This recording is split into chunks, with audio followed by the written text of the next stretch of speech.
ចាសួស្តីពុកម៉ែបងប្អូនទាំងអស់គ្នាថ្ងៃនេះដែរនេះខ្ញុំសូមធ្វើការបង្ហាញពីប្រភេទរទេះសម្រាប់លក់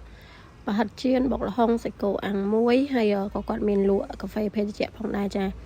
ដែលភ្ញៀវរបស់យើងគាត់បានកំងហើយតែនេះដែរគឺជារទេះទី2របស់យើងហើយចាដែលភ្ញៀវខាងកំពង់សោមគាត់បានកំងជាលើកទី2សាមុនគាត់កំងទៅប្រើខ្លួនឯងឥឡូវម្ដងហ្នឹងគាត់កំងឲ្យប្អូនអញ្ចឹងណាហើយគឺយើងមានបិទរូបភាពបិទអីជូនគាត់ដូចសាមុនអញ្ចឹងចារូបភាពគឺយើងបិទ4សន្លឹកឲ្យគាត់ហើយខាងក្រោយនេះដែរគឺយើងមានចក្រានមួយចាសម្រាប់អាំងសាច់គោអាំងរបស់យើងហ្នឹង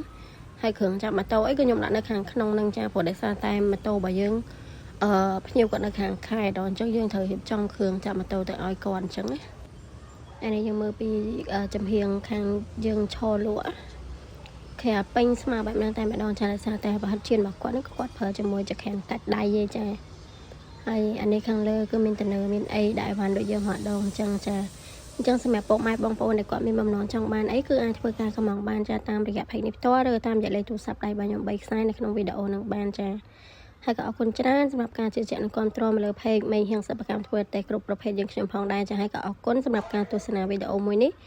យើងនឹងជួបគ្នានៅវីដេអូក្រោយៗទៀតចាបាយបាយ